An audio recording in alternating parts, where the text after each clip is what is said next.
او په آخر کې یو مثال د خپل د شهوت د پرې خودوم در کومه چې ما او تا یو شي سره مینه او بل طرف ته اسلامي ما او تا چرته داسې کړي دي. خدای د موږ له توفیق راک، الله د موږ له توفیق راک. صاحبانو دا ووري 2-3 منټه کې دا خبره تر غونډو مخ ډېره د ایمان افروز خبره ده. یو صحابي د دم علامه ابن اسیر په اسد الغابه کې نور مورخین لیکل ده. یو صحابي دی دا غنوم د سعد ابن اسود رضی الله عنه. سعد ابن اسود دا رنگ نا ډیر تورو نکاح سره ډیر مینا وا، انتهائی غریب نام و نشان و نسب یا داسې خاندان یا په صحابو کې مشهور نه دی، رنگ نم انتهائی تور. دا مونږ تاسو چې یو چې رنگ نه ښایسته نه دی، دغه سي ظاهري رنگ نه تک تور، نور داسې څه نسب نه مشهور نو، مال دولت نه مشهور نو، نکاح سره ډېر شوق او دی پاره چې زما د ایمان په نکاح سره نورم په حفاظت کې شي. نبی علیہ السلام لراغه کله چې حضور مبارک لراغه ورته فرمایي یا رسول الله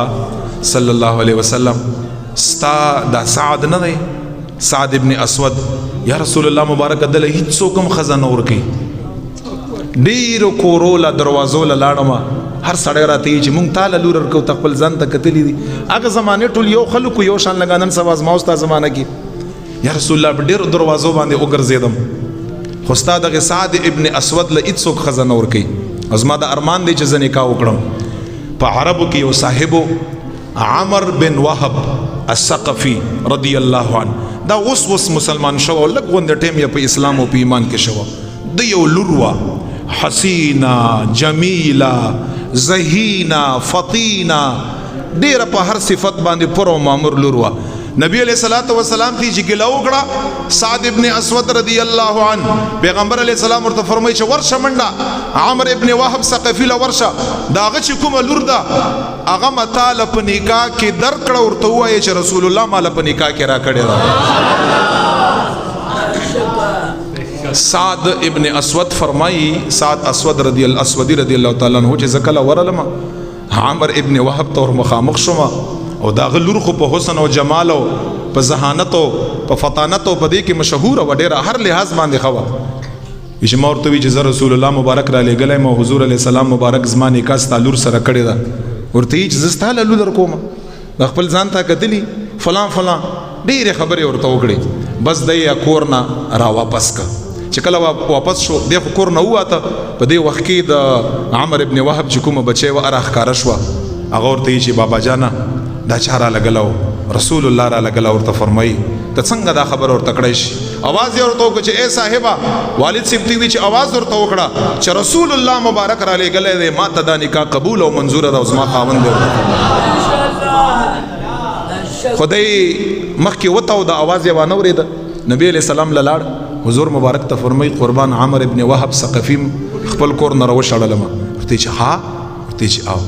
شاته پسې منډه باندې عمر ابن وهب ثقفی را روان دی. نبی علیہ السلام دربار لراغی، حضور مبارک ورته فرمایي چې دا کار تا داسې کړی دی؟ ورته فرمایي او یا رسول الله ما کړی دی، خو زه د خپلې غلطۍ معافي غواړم. ورته فرمایي ما نه بد شوي دي، ما ته عفو وکړه، ما ته معافي وکړه، ما د خپلې لور نکاح تاسو په خوښه باندې دغه صاحب سره کړې ده. ورته فرمایي اوس راشه نن به سعد بن اسود باندې څومره خوشحالي وه چې نکاح نه کېده او بیا نکاح وشوه، نکاح رسول الله وکړه او داسې زنانه سره ما نکاح وکړه، څومره به خوشحاله و. نکاح یې وشوه، د مبارک نبی علیہ السلام ته فرمایي چې یا رسول الله مبارک ما سره لږې روپۍ دي، زه به بازار له لاړ شمه خپلې کور والا دپاره به لږې جامې واخلمه، لږ به نور داسې د سنګار سامان واخلمه. نبی علیہ السلام ورته فرمایي چې لاړ شه بازار له. مبارک فرمایي چې کله بازار له رالمه خپلې کور والا دپاره چې ډېر وخت پس مې دا ارمان پوره شوی او ډیر په خسته ځای کې پوره شوایو او ډیر خسته شخصیت را لپوره کا. بازار کې ما आवाज واوریدا چې مسلمانانو جهاد په طرف باندې راشي، اسلام د پاره، اے مسلمانانو ایمان د پاره راشي، جهاد د پاره. دا आवाज ما واوریدا. د مبارک فرمایي چې هغه ارڅ مشاته واچول په دغه پیسو باندې ما یو اس واخیسته، یو منیزه واخیسته، یو تلوار واخیسته او خپل سر نه مصادر تاوک او په اس باندې کې کېناستم او ډایرک جهاد په طرف باندې لاړم ځکه چې اسلام आवाज راغی ځکه چې ایمان د بچېدو د پورته کېدو आवाज راغی اگر چې زما خواهش وو اگر چې زه ډېر وخت نه په انتظار وم دغه ټوله او غټه خوشحالي وه نکاح ورځ وه مبارک په اسمان د سور دی هغې طرف ته لاړ نبي علیه صلات وسلام ته معلومات نه وو پیغمبر علیه صلات وسلام مبارک چې کله دغه جهاد میدان له راغی صحابو دی مبارک نه پیژانده خو په یو ځای کې د سعد مبارک لاس داسې اوچت شو توره یې چلوله هغه لاس یې لږ تور و د پیغمبر علیه السلام ورته آواز وکړو یا سعد یا سعد یعنی تو ولې راغلی سعد مبارکه خدای مبارک شروع په جهاد کې رسول الله مبارک आवाज یې وانه اورېده حتی تر دې پورې چې خواهش یې لاړ او اسلام دپاره یې خپل ځان قربان کړ کله چې شهید شو که نه نبی علیه صلات وسلام مبارک وله ورغی او چې ورغی دا سر یې د ده راوخیسته او په غیږ کې یې ځان سره کېښود نبی علیه السلام او څه فرمایي چې د ده اس توره زغره دا لاړ شئ صحابو دا ویسی او د ده چې کومه کور والا ده هغې یې ورکړې په میراث کې ځکه چې هغې سره یې نکاح کړې وه دا مو له ورکړې او رسول الله څه ورته فرمایي ورسره دغې جینۍ پلار او مور ته دا هم ووایئ چې رسول الله مبارک فرمایي چې سعد مبارک له خدای پاک د ستا لور نه ښایسته بیبیانې په جنت کې په نکاح باندې ورکړې ورته فرمایي دا ورته ووایي چې ستا لور نه یا ښایسته بیبي وله ورکړه حور یې وله ورکړې خدای پاک جل جلاله په نکاح کې دا هغه د دایمي د ډېر وخت خواهش چې اسلام راغی اسلام आवाज راغی د ایمان دپاره قربانۍ आवाज راغی